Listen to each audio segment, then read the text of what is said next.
আসসালামু আলাইকুম everyone, welcome back to my channel. আজকে আপনাদের সাথে শেয়ার করব মজাদার পনিরের সমুচার রেসিপি। তো যারা পনির খেতে পছন্দ করেন তাদের কাছে তো পনিরের সমুচা অনেক বেশি প্রিয়। কোনো রকম ঝামেলা ছাড়া ঝটপট এই সমুচাটি তৈরি করে নেওয়া যায়। তো চলুন কথা না বাড়িয়ে চলে যাই মূল রেসিপিতে। একটা মিক্সিং বোলে নিয়ে নিচ্ছি হাফ কাপ ময়দা এবং এর সাথে আরও অ্যাড করে দিচ্ছি হাফ কাপ কর্নফ্লাওয়ার। তো আমি ময়দা এবং কর্নফ্লাওয়ার দুটোই অ্যাড করেছি, এতে দেখা যাবে যে সমুচাটা অনেকটাই ক্রিস্পি হবে। পরিমাণ মতো দিয়ে দিচ্ছি লবণ এবং এর মধ্যে আরও অ্যাড করে দিচ্ছি 1 টেবিল চামচ খাওয়ার তেল। এবার এই সব কিছু একটু হাতে ভালোভাবে মিক্সড করে নিব। সব কিছু ভালোভাবে মিশিয়ে নিয়েছি। এখন এর মধ্যে অ্যাড করে দিব পানি। তো পানিটা অল্প করে অ্যাড করতে হবে এবং তারপর মেখে দেখতে হবে।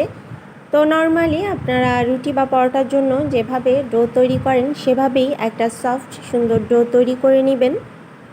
তো আমার ডোটা তৈরি হয়ে গিয়েছে। এখন এর উপরে একটু তেল দিয়ে এটাকে আমি ঢেকে রেখে দিব কিছুক্ষণ। যেহেতু পনিরের সমুচা তৈরি করব তাই আমি এখানে নিয়ে নিয়েছি পনির।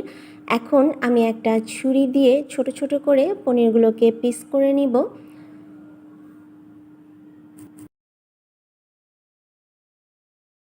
ময়দার ডোটা থেকে আমি ছোট ছোট 8টা ভাগ করে নিয়েছি।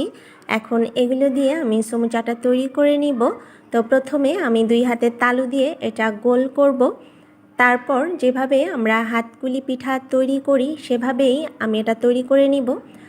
আর এটা তৈরি করার জন্য আসলে রুটি বেলার প্রয়োজন নেই। আর যারা আমার মতো রুটি বেলাটাকে ঝামেলা মনে করেন তাদের তো রুটি বেলার কোনো প্রয়োজন নেই। আর কেউ চাইলে রুটি বেলেও সমুচাটা তৈরি করতে পারবেন।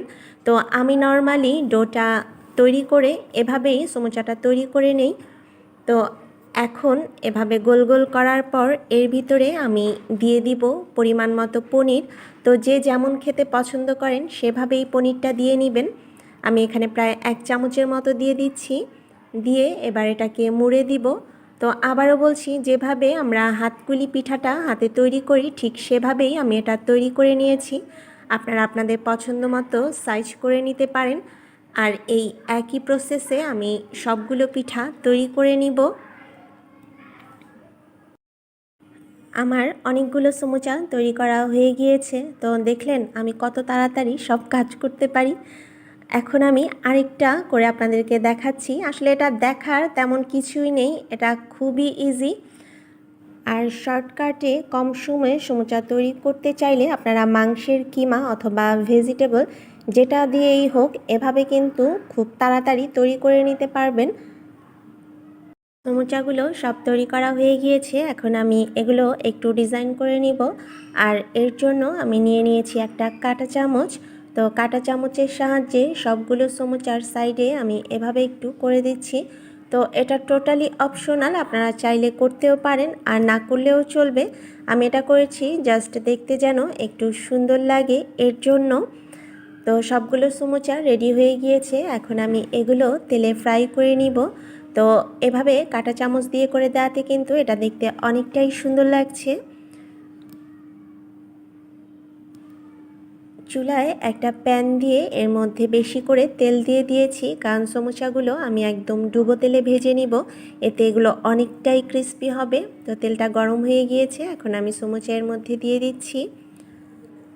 আর আমি চুলার আঁচটাকে একটু মিডিয়াম আঁচে রাখবো, এতে দেখা যাবে যে ধীরে ধীরে সমুচাটা ভাজলে এটা অনেক ক্রিস্পি হবে, খেতে অনেক ভালো লাগবে।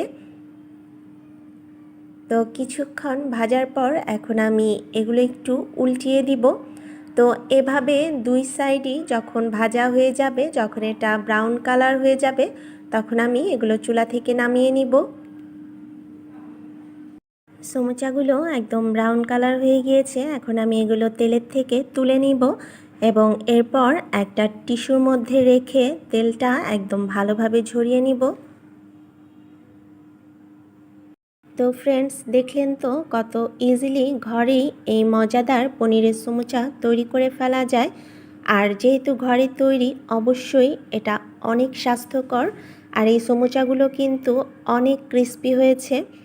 তো আশা করছি আমার আজকের রেসিপি আপনাদের কাছে ভালো লেগেছে। যদি ভালো লেগে থাকে তাহলে যারা আমার চ্যানেলে নতুন আছেন প্লিজ আমার চ্যানেলটি সাবস্ক্রাইব করবেন এবং পাশে থাকা বেল আইকনটিতে প্রেস করবেন যেন আমার পরবর্তী ভিডিওটি নোটিফিকেশনের মাধ্যমে আপনার কাছে পৌঁছে যায়। আর যারা সাবস্ক্রাইব করেছেন তাদের সবাইকে অনেক ধন্যবাদ। সবাই অনেক ভালো থাকবেন, সুস্থ থাকবেন, সবাই সবার জন্য দোয়া করবেন। ইনশাল্লাহ দেখা হবে আবার নতুন ভিডিও নিয়ে। আল্লাহ হাফেজ।